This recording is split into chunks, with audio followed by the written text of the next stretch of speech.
पालघरमध्ये 15 वर्षाची मुलगी ही 4 महिन्याची गर्भवती असल्याचा गंभीर प्रकार उघडकीस आला आहे. घटना पालघर जिल्ह्यातील मोखाडा येथील आहे. एका 12 वर्षीय अल्पवयीन मुलाने 15 वर्षीय अल्पवयीन मुलीवर बलात्कार केल्याची धक्कादायक घटना घडली. सदर पीडित मुलगी ही 4 महिन्याची गर्भवती असल्याचा गंभीर प्रकार उघडकीस आला आहे. आरोपी फरार असून आरोपीविरोधात पोस्को कायद्याअंतर्गत गुन्हा दाखल करण्यात आला आहे.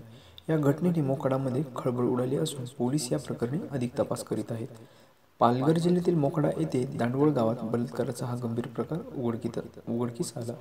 पीडित मुलीला त्रास होत असल्याने तिला मोखाडा येथे रुग्णालयात दाखल करण्यात आले.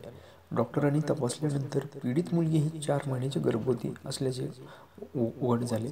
पीडित मुलीला पुढील उपचारासाठी मुंबईतील जे रुग्णालयात दाखल करण्यात येणार आहे.